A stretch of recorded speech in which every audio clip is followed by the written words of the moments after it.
Alright guys, welcome back to another video. This is day 4 of the weekly, the hype week leading up to the patch notes for last Epoch Season 2. Let's jump straight into it with quality of life, dungeon, and other improvements.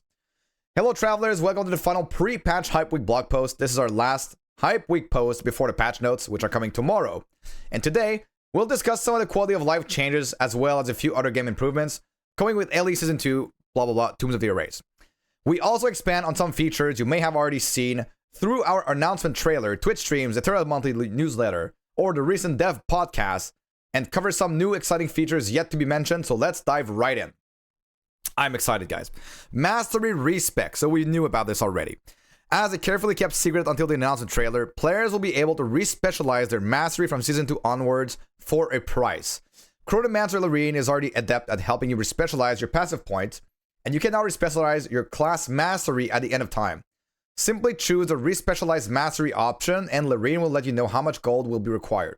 Be aware that selecting a new mastery will reset all your passive points.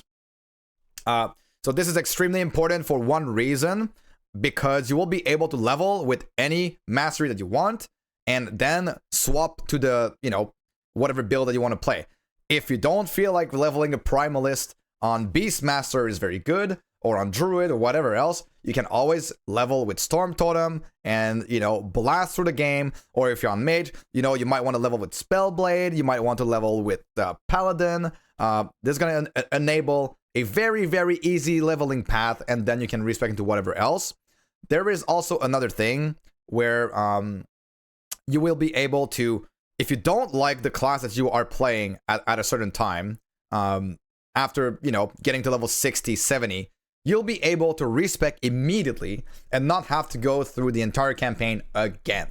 So, very, very good. Good change. I like it. Eternity Cache changes. Crafting is something Last Epoch is known for doing well, and we continue to improve and offer new ways for players to get creative and maximize their potential. With that, we took a look at the Eternity Cache crafting system. Taking that 2 or 3 LP unique and not getting a tier 7 exalted affix you're after can be frustrating. So, basically here what they're saying is that they are adding the way to get a guaranteed LP. We've talked about this in the past. We already knew. They talked about this. I've talked about this yesterday in the video. But you can now guarantee 1 affix that you slam onto any unique with LP, as long as the dungeon is tier 2 or higher. And there is also a chance that it grabs an extra affix. Even though the item might only be a 1 LP, it might grab 2 affixes from the exalted item. So, another really good change. Dungeon changes.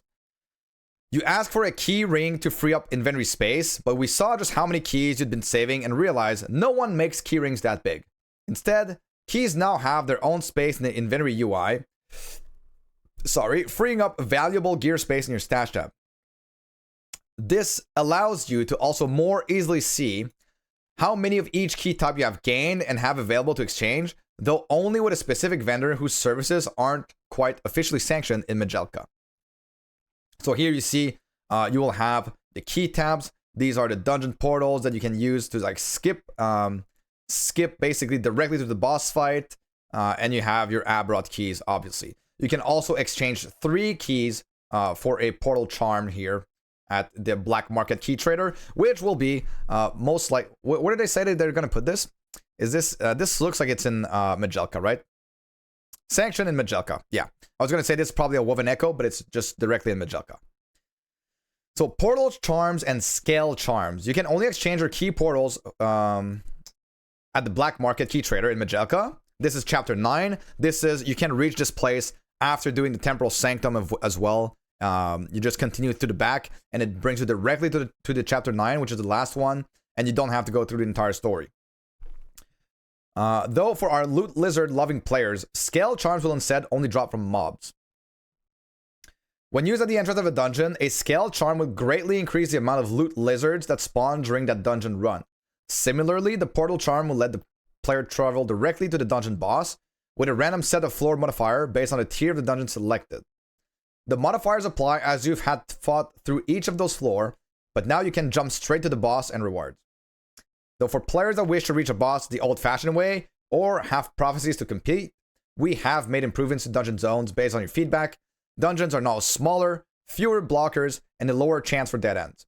Though if you find yourself pinned in and falling to a horde of mobs, fret not, as there is now also another reason to pick up all those keys you see.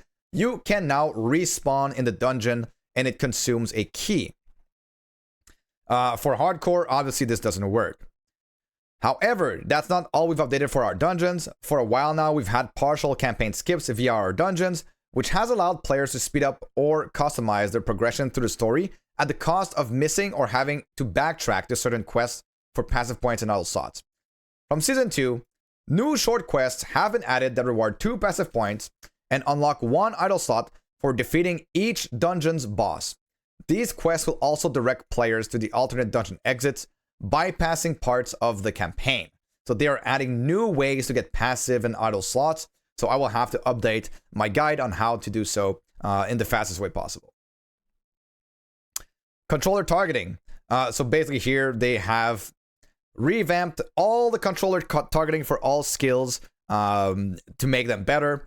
I am not a controller player, but you know, for those of you that play on controller or maybe that have like carpal tunnel, this will just make the experience way better. Auto storing. Shards, runes, glyph, keys, and the woven echoes. It's a lot to track and loot and store. And something we have made some change to with auto storing. This is the best quality of life ever. Picking up shards, they go automatically into your crafting tab. The keys go automatically into crafting tabs. The woven echoes will go automatically. Everything goes automatically. It's just so beautiful. And now your inventory is just, you know, the items that you actually want. Of course, you need to decide this in the menu. So there will be an option that you choose if you choose to get keys, woven echoes, runes and shards, and glyph, blah, blah, to transfer directly or not. So you will have to manually click it before it actually happens. This setting will be enabled for everyone to start Season 2. Okay, no, it's enabled for everyone and then can be adjusted at any time. Okay, so if for some obscure reason you want to see those shards in your inventory, you can still do it. And here we see that they move the transfer button from the top right of the inventory to the bottom left, right? Inventory space is a premium resource, and with new uniques, gear, and items being added, that space needs to be used wisely. That's why on top of auto sorting, crafting materials, you might have noticed that you also choose to auto store keys and woven echoes. That is because these items now also have their own inventory tabs, along with an easier to access gifting tab. You will always be able to see what items you have in these tabs, the amounts, and read the tooltips if you so wish. Right, so they transferred this, and the gifting tab is here. Death Vacuum. This is absolutely insane as well, especially for COF players. Fate is not always kind, but it is fair. So basically what this does is that if you die while you are picking up loot, right? While you have loot around you, say you're proccing a prophecy on Lagon when you kill it, but then the Harbinger spawned and you died to the Harbinger without having the time to pick up the loot, then all of the loot that is near you is transferred to this area, and you can still go through the through the loot and look if you have missed anything or not. This is a strict buff to builds that don't build any defense and only build damage, since you will not be losing any loot if you die. Of course, you can't do this in hardcore. But yeah, this is a insane quality of life. Yeah, absolutely amazing. Probably the second best change. Upon death inside the Monolith Fate, it's not just the travel that is moved to the Monolith Hub. The loot surrounding you gets caught in the pool of your fate and will move there too. All right. Comparing offhand features. 2 rings, 2 weapons, 1 compare tooltip, no more. Now when comparing an item with your equipped gear, you'll be able to press Control to compare rings or weapons in your main hands as usual, and while holding Control and then press and hold Alt to compare an item to the second one that you are wearing in the offense slot. So you can see it in action here. This can also be done on controller by pressing and holding L3, then pressing and holding R3. Other changes, faction waypoints. After successfully joining an item faction on a character for the first time, players are able to then join an item faction from the Keeper's Camp on alt characters, as long as that character shares a stash with the first. From Season 2 onwards, Joining an item faction in the Keeper's Camp will also unlock the waypoints to the Observatory and Bazaar. These will not act as campaign skips, however, as player will not be able to travel back from Majelka to these locations. So this is literally just a quality of life. It doesn't change anything to like the campaign strategy and how to like go through the campaign on your characters. But it's just nice that you can go and check for prophecies and stuff like that if you do wish to do so. Also for MG, you don't have to go on another character to go to the bazaar to buy an item, put it in your stash, go back on your other character that you just started, grab the item, and now continue leveling. You'll be able to go directly. Shared mono timeline unlocks. Another place we've heard a lot of feedback from our altaholics is regarding repeatedly unlocking empowered monos. Even with a change introduced in the Harbinger update that required alt characters to conquer just one level 90 normal timeline to unlock empowered monos, they still needed to complete all of the timelines leading up to those level 90 timelines. From Season 2, new characters will have access to all normal monos that have been unlocked by the other characters who share that stash. They will still need to conquer a single level 90 normal mono to unlock empowered monoliths. This won't retroactively apply to existing legacy characters, however, so players will need to unlock them at least once after Season 2 start. This can be achieved by slaying a timeline boss with a character that has not yet defeated that boss. For example, if you're playing a legacy character that slays the Emperor of Corpse in the Reign of Dragon times for the first time, then this will then unlock the progress for all other legacy characters that have reached the end of time and also share the same stash. So this means that your alt characters, you start an alt character, say your main character is already on 500 corruption, right? You have really good gear, you have twin gear, you don't really want to go through all of the monoliths, you just go directly to a level 90 timeline, you beat one of those bosses, and then you can go directly to empowered monos. And then in empowered monos, you can then catch up to the corruption that your other character will be with a new Woven Echo. This is going to be amazing. So basically alts, much faster to reach the power level that you want. This doesn't mean that you will necessarily want to do this all the time, because you will need an insanely geared character to be able to go directly to empowered monos, but you know, it might happen. Automatic potion drinking option. When your build relies on maintaining a low health to maintain high ward or boost any other stat, running over a potion can be a big blow to your defense or offense. Going forward, there will be an option in the settings menu control this. Players will be able to toggle on or off automatic drink potions when belt is full. This can also be useful when you're not playing a build that relies on low health. Automatically drinking potions when your health dips even a tiny bit could be wasting a valuable potion you need later on. So this option provides a more strategic use of potion, as it will require you to first pick up the potion by having space in your potion belt before drinking the potion manually. So this is very nice. Enables more control to the player. You decide what you want to do with the potions that you find. That wraps up the last pre-patch Hype Week blog post. Thank you for joining us again. We look forward to sharing the patch notes with you tomorrow and seeing you realize the full scope of what's coming in Season 2 with the Tombs of the Erase update.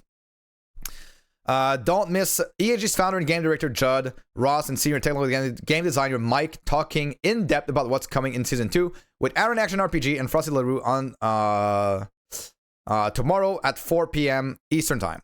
Thank you all once again, travelers. Now that we've spent a whole post on the various types of vacuums we have added to last epoch, we hope these changes will make your journey through Terra even more fun and rewarding.